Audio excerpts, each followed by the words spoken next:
napas yang di bawah itu pencernaan. Kalau kita menelan, dia akan menutupi yang di atas. Jadi yang masuk ke pencernaan. Kalau kita narik napas, ini yang menutup di bawah. Nah, kalau kita tidak sadar, itu katupnya kadang tidak berfungsi. Lidahnya jatuh ke belakang, menutup yang atas. Jadi dia nggak bisa bernapas. Makanya kalau biasanya orang nggak napas itu, kalau tahu nggak, kalau orang biasa pingsan di main bola itu pingsan, biasanya dia dimiringkan kan, terus lidahnya dipegang, dibuka mulutnya, lidahnya dipegang, itu biar nggak jatuh menutup jalan napas. Apalagi kalau orang olahraga kan pasti pernapasannya lebih cepat. Jadi biasanya orang tidak sadar, yang kita lakukan adalah pembebasan jalan nafas. Meskipun sebelum membebaskan jalan nafas itu ada step-stepnya kalau nemu orang yang sadar. Tapi itu nanti masuk ke stase selanjutnya, yaitu RJP dan sebagainya. Tapi ini kita hanya melatihan dulu dasarnya. Tapi di pada saat ini pembebasan jalan nafas itu cuma sebentar, jadi nanti mesti nggak bakal lama. Tapi teman-teman harus mencoba satu-satu. Yang pertama, teknik yang pertama adalah head tilt, jadi head pegang, tilt chin lift, chin dagu, terus dorong ke atas. Ini nggak bisa phantomnya nggak bisa ya, bukan phantom untuk ini, phantom untuk opa, tapi bukan phantom untuk head tilt. Jadi nanti ini kepalanya itu dinaikkan. Jadi kita pegang kepalanya, pegang dagunya dinaikkan. Teman-teman kalau tidur pakai bantal nggak? pakai Kalau kita pakai bantal, kita kan tidurnya gini kan? enggak Berarti bantalmu kempes, ya kan? Kalau bantalnya yang kempes pasti dia lebih gini.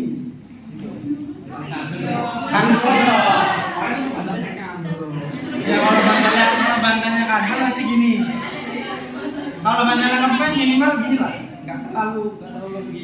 Karena kalau pembebasan jalan nafas itu harus diginikan biar dia lurus, terbebas. Makanya rekomendasinya tidur nggak pakai bantal. Ya, kalau pakai bantal jangan terlalu tinggi. Apalagi bantal yang keras juga.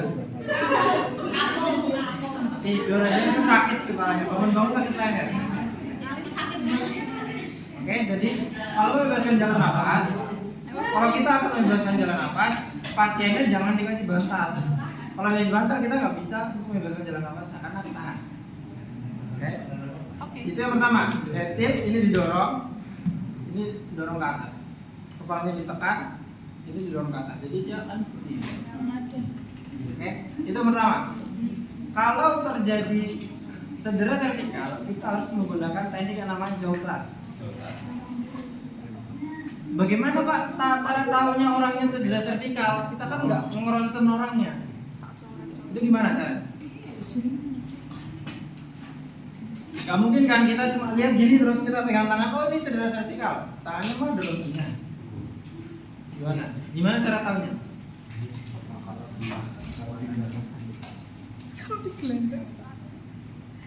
Ingat, kita melakukan jaw thrust atau penggunaan polar mat itu tidak mesti orangnya cedera servikal, tapi di dugaan cedera servikal pun sudah langsung dipakai. Bagaimana cara menduganya? Contohnya orang yang kecelakaan, ada luka di lehernya, atau ada memar, kebiruan, atau jejas, ataupun ada luka di kepala, bagian kepala, atau keluar darah dari telinga karena benturan, itu sudah ada dugaan cedera servikal. Kalau sudah seperti itu, ada tanda gejala misalkan ada luka di lehernya, ada darah dari keluar dari telinga atau dari kepala, ada perdarahan, ya berarti kita curiga dia ada cedera servikal. Oke, atau fraktur basis radi juga bisa. Nah itu kita langsung jaw thrust, kita ke kepalanya. Jadi kalau jaw thrust itu kita pegang diri ke atas.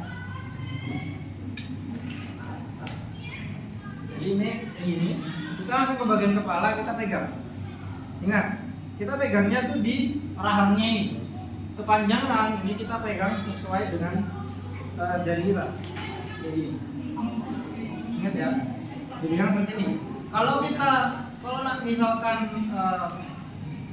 teknik ini juga dipakai untuk ambu bag. Jadi kita tangan kanan pegang ambu bag, tangan kiri 3 jari pegang rahang. yang dua megang ambil backnya ini, satu, baru dibongkar. Ini rahangnya megang ini, biar dia nggak ketekuk ke bawah. Kalau ketekuk ke bawah kita pompa nggak maksimal, jadi diluruskan jalan nafas. Kalau jauh keras itu nggak perlu di tengah dahan ke atas, malah berbahaya. Kalau orang punya cedera servikal terus kita dorong ke atas kepalanya, itu malah bisa meninggal. Oke, karena otot pernapasan itu disetting semua dari otak dan semua sarafnya tersalur lewat leher. Kalau lehernya itu patah dan terjadi gangguan di situ, bisa fatal akibatnya. Kalau yang tersambung itu yang kena itu sarafnya untuk pernapasan, bisa langsung nggak napas. Jadi kita hanya megang seperti ini, nggak perlu dinaikkan seperti head chin lift, tapi megang ini ditahan. Oke. Nah, caranya yang pertama sebelum kita itu tadi tekniknya 3 ya. Pada saat kita menemukan pasien seperti ini, kita setelah memeriksa, kita buka dulu jalan nafasnya. Pertama kita cek adalah airway-nya, A-nya airway. Kita buka dengan cara apa? Buka jalan nafas. Procedure, caranya gimana? Bukan ini ya, gini ya, didorong gini. Kenapa kok bukan gini? Begini. Kalau kayak gini nge-zoom. Bukan ya, maksudnya kalau gini tuh enggak. Kalau kayak gini nanti kita nggak kuat bukanya. Kalau kayak gini kita nggak kuat bukanya, karena biasanya kalau orang nggak sadar tuh kadang dia terkatup sangat kuat. Jadi kalau kita bukanya gini tuh nggak kuat.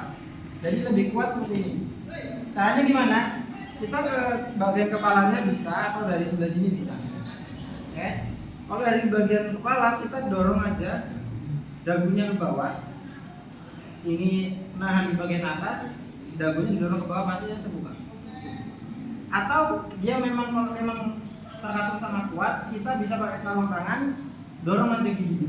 Buka giginya, bagi gigi atas didorong ke atas, gigi bawah didorong ke bawah. Nanti pasti akan terbuka. Terus setelah kita cross finger, kita cek ada sumbatan enggak? Oke. Ada sumbatan enggak? Misalkan ada cairan atau ada biji rambutan bisa. Terus kita ngambilnya gimana?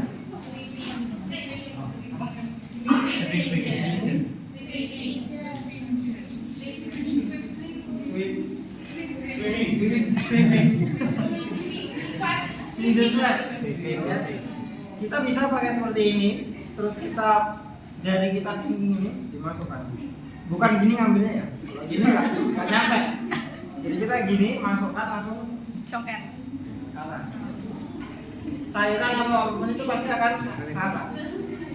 Atau kalau misalnya ininya kita megang sesuatu, kita bisa seperti ini didorong masukkan tadi.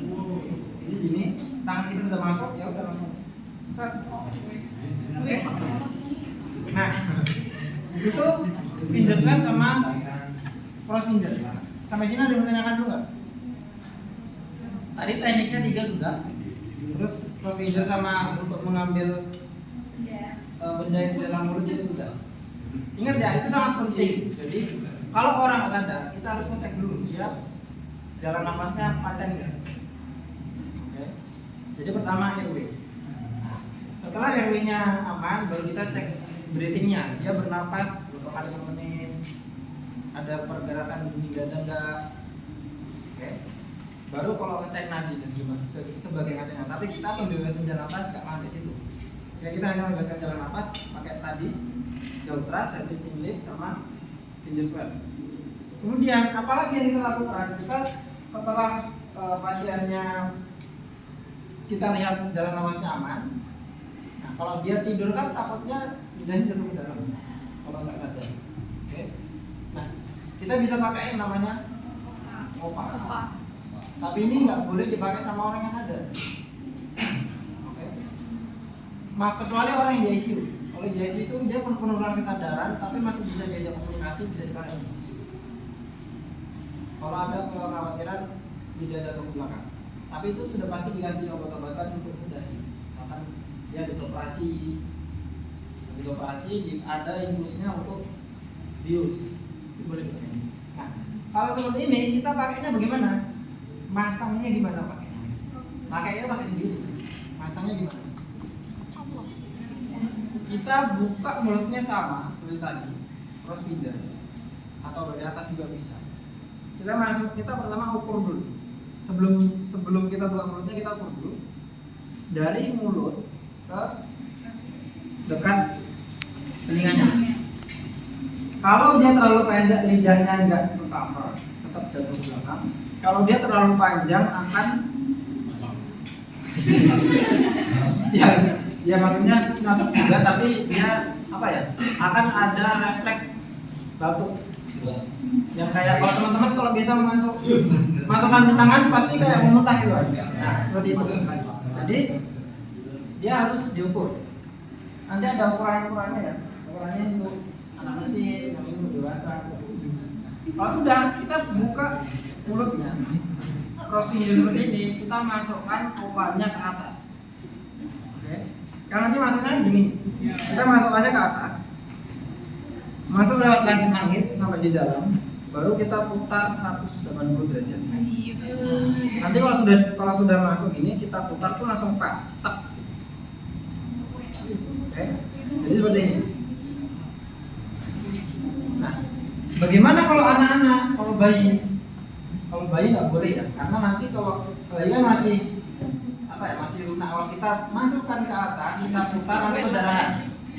Dinding atasnya perdarahan. Bahkan orang dewasa pun kadang-kadang masih suka luka. Nah, jadi kalau anak-anak kita pakai apa? Spatel. Nah, kita pakai spatelnya, dorong lidahnya ke bawah, buka mulutnya, baru kita masukkan langsung gini. Bisa. Orang dewasa pun bisa, pakai spatel juga kita langsung masukkan seperti ini. Bisa. Jadi lidahnya tertahan. Takutnya kalau kita nggak ke atas, tapi langsung masuk, itu kita malah mendorong lidahnya masuk. Oke. Tapi ada sumber terbaru yang mengatakan, dan sebagian orang menggunakan juga, itu nggak boleh ke atas karena akan melukai dinding mulut. Jadi langsung gini. Cuman itu ada resikonya memang. Dan biasanya kalau orang-orang yang belum pengalaman itu nggak direkomendasikan. Karena kenapa? Dia akan malah mendorong lidahnya masuk. Nah kalau dari saya sendiri, itu kalau saya masukkan seperti ini, itu saya milih. Maksudnya milihnya agak miring ke kanan mulutnya. Jadi agak di samping gini, di sebelah kanan. Kenapa kok di sebelah kanan? Biar saya muternya ke kiri. Kan kalau di sebelah kanan kan, di sebelah sininya kan agak kosong kan. Nah, jadi muternya ke kiri lebih mudah. Kalau saya di sebelah kanan gini terus saya putarnya ke sini, nanti kena ini. Oke. Jadi kenapa dia agak di sebelah kanan? Biar berputar gini langsung kena lidahnya, langsung masuk. Oke, lidahnya jadi ke bukan ke tarik, langsung masuk di lidahnya. Nah, kalau sudah seperti ini baru kita, nah kalau misalkan dia ada cedera servikal gimana? Ya udah, berarti kita tetap yang satu megang gini, kita butuh satu orang lagi yang masang opanya. Kita yang membuka mulutnya dengan mendorong, kita pegang rahangnya, dorong mulutnya ke bawah. Pasti sudah terbuka. Kita pegang dagunya gini, dorong ke bawah pasti terbuka. Oke. Sampai sini ada yang menanyakan dulu nggak? Nah, kemudian dengan cara fiksasinya adalah collar neck atau neck collar. Ingat teman-teman harus nyoba satu-satu pasang ini. Kebanyakan waktu ujian teman-teman masangnya salah. Kalau teman-teman cuma lihat gini toh, cuma memperhatikan saya pasang dan teman-teman nggak nyoba, waktu ujian apalagi dikejar waktu, teman-teman salah masang. Harusnya yang besar ini itu nahan sininya. Tapi teman-teman kebanyakan waktu masang ininya di atas. Jadi pasnya ini kedorong. Harusnya ini nahan ini, malah ininya kedorong, malah pasiennya meninggal. Karena kalau orang-orang yang ada fraktur servikal, biasanya kalau orang kecelakaan, yang ngangkat cuma satu orang langsung gini, kan kepalanya gini, langsung meninggal. Nggak sampai rumah sakit baru meninggal, karena kesalahan penanganan waktu pertolongan pertama. Jadi kebanyakan orang kecelakaan nggak sadar, biasanya kan ditinggal sama orang kan. Terus kalau orang yang nggak tahu kenapa itu nggak ditolong, karena memang nggak sembarangan. takutnya kita mau malah kita membunuhnya. Makanya kebanyakan langsung memang kalau di luar negeri kan itu kayak RJP dan berbagai macamnya itu sudah diajari sejak dini. Nah kalau di Indonesia kan masih minim. Orang RJP bahkan orang tenggelam, nolong orang tenggelam aja di begini kan. Harusnya kan di RJP, bukan di balik. Itu karena pengurangan literasi lah. Kita masangnya ingat, pertama sebelum dipasang kita ukur dulu lehernya. Nah, kita ukur dulu 4 jari atau 3 jari tergantung leher masing-masing. Setelah kita ukur, kita pasang begini. Oh, dia 3 jari. Oh, atau dia 4 jari atau 5 jari. Kita buka ini. Ini bisa dibuka. Pasangnya mulai dari tengah. Pasangnya mulai dari tengah, kita bisa sesuaikan ukurannya. Kalau mau lebih lebar ya berarti gini. Kalau lebih sempit berarti gini. Oke, jadi kita tinggal kalau ini misalkan di sini 4 jari ya, kita tinggal ukur sini. 4 jari. Tinggal pasang dari tengah ke samping 4 jari. Nah, ini kan pas. Baru kita pasang. Kita pasang, masukkan seperti ini. Masukkan. Yang tengah ini tetap di dalam tengah. Jadi kita masukkan, nggak usah sampai full ya, karena ini kan alatnya seperti ini. Alatnya seperti ini karena setiap alat beda-beda. Setiap alatnya beda-beda. Masuk ini. Ada yang teman-teman itu saking belum pernah nyoba, terus dikejar waktu juga, seperti ini langsung gini dipasang aja. Oke. Jadi pasangnya tuh seperti ini terus diputar, tengahnya ini tengah, lalu kita pasang. Oke. Ini karena terlalu lebar, berarti kita harus ini.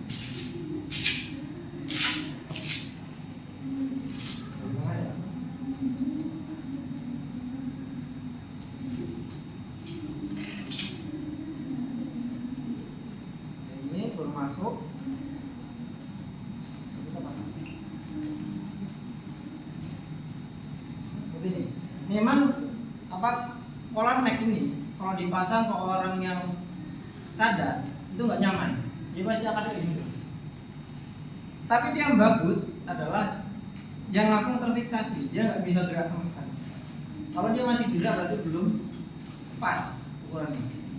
Oke? Karena kalau cedera vertikal berarti harus terfiksasi benar-benar, gitu ya. Sampai sini ada yang menanyakan dulu nggak? Kalau sudah seperti ini, kita jangan lupa cek apa pulsasinya. Maksudnya dia itu masih bernapas nggak? Cek lagi apakah dia itu nantinya masih ada. Nah, kalau sudah seperti ini, kan tadi kalau tadi kita satu penolong bagaimana? Kalau satu penolong berarti ya udah yang tangan satunya kita pegang ini sambil nahan, ini sambil nahan, kalau bisa nahan, kita masukkan pelan-pelan, kita pegang, dimasukkan, gitu ya. Ini intinya dia nggak gerak kepalanya. Kalau 2 orang lebih bagus. Misalkan dia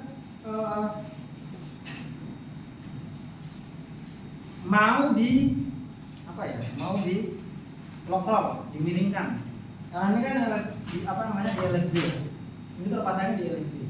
Ini hanya saya contohkan saja.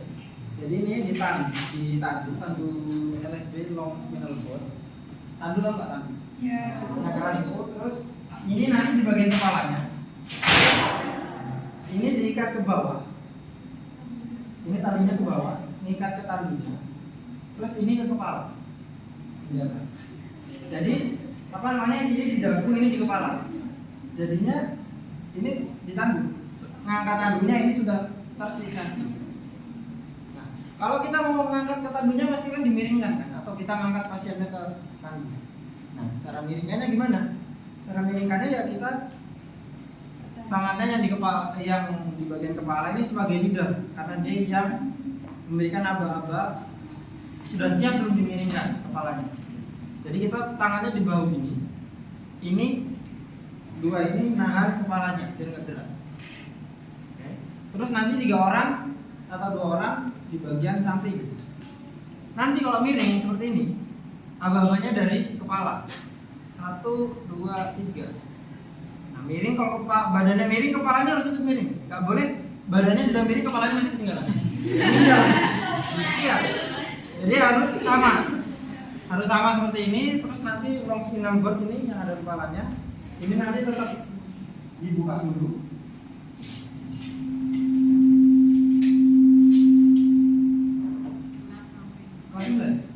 Ini nanti dibuka dulu.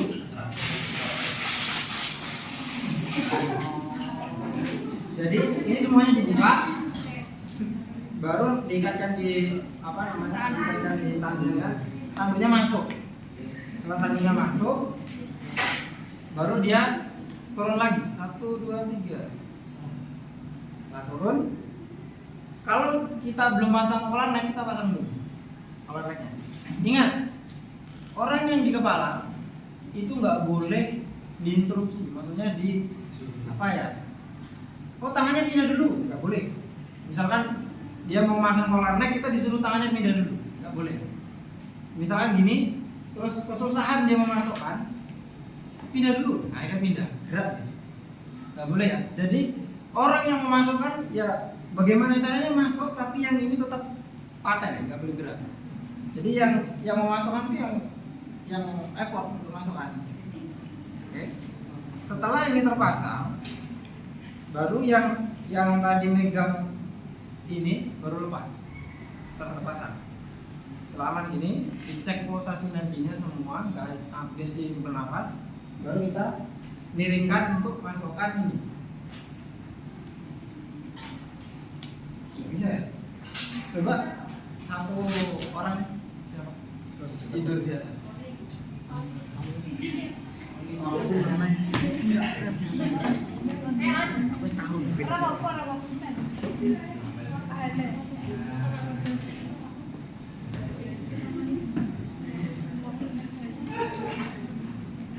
Ini mau dimasukkan benar nggak? Ya. Karena kalau harus ada pasti nanti Muntah.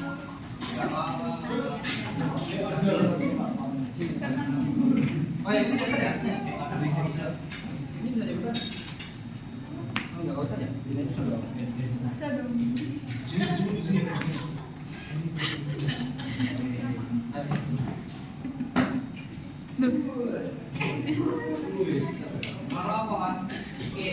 Nah, Kalau pikir. kita mau masukkan ini, kalau satu orang, ya udah kita pegangnya kan gini, di rahangnya. Oke. Setelah seperti ini, kalau cuma satu orang berarti kita ininya kita minta tolong temannya, teman kita, atau bisa pasang sendiri tapi harus dijaga. Ini nggak boleh gerak. Misalkan ada perawat yang lain ya, kita minta tolong masukkan atau pegang dari atas. Ya.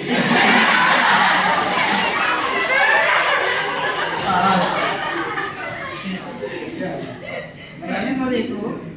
Ini langsung kita kan nggak ambil. Kita masukkan ya. Kita masukkan. Oh ya, diukur dulu, jangan lupa diukur. Cium bal. Astagfirullahaladzim. Siapa yang ini?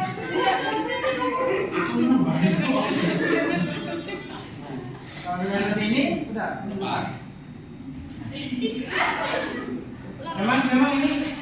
Memang ini kurang nyaman kalau untuk orang yang cadar ya. Salah. Jangan. Memang Orang yang sadar malah. ini agak saya longgarkan ya. Memang seperti ini. Terus kita tadi kan lock roll ya. Misalkan kita lock roll, kalau di sini mau lock roll takutnya dilempar. Enggak apa-apa. Masih agak angkat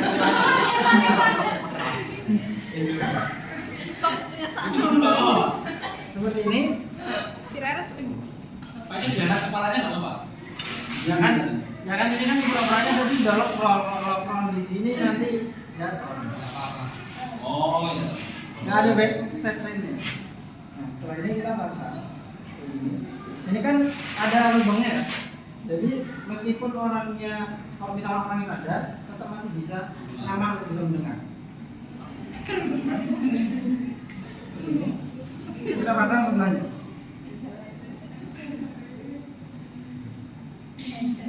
Terus kita baru pasang yang di kepala.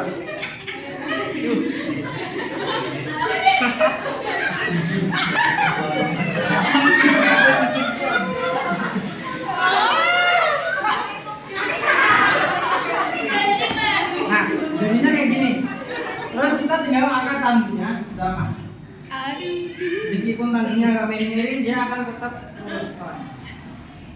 Ya. Ya, astagfirullah.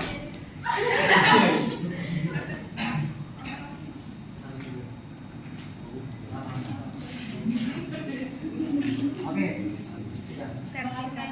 Nah, jadi kayak gitu. Silakan teman-teman coba satu-satu temennya. Temen. Masa mau apa juga bisa. Maksudnya ke teman tuh yang edit bisa. Atau pasang polarnya. Harus satu-satu nyoba. Karena kalau nanti nggak satu-satu nyoba, teman waktu ujian kebingungan. Jamin. Yang busa sama saja. Yang busa kalau lebih enak. Nggak perlu diukur. Maksudnya diukur bisa, cuma nanti ngambilnya sesuai ukuran. Oh, kan ini kan yang busa sebenarnya ada banyak ukurannya. Kalau bedanya kalau yang busa itu permanen, jadi kita harus bawa banyak untuk ngepasin ukurannya. Kalau ini bawa satu aja, ukuran seberapa layarnya tetap bisa diatur. Oke, silakan. Kalau mau enggak. Ini masangnya. Ayo,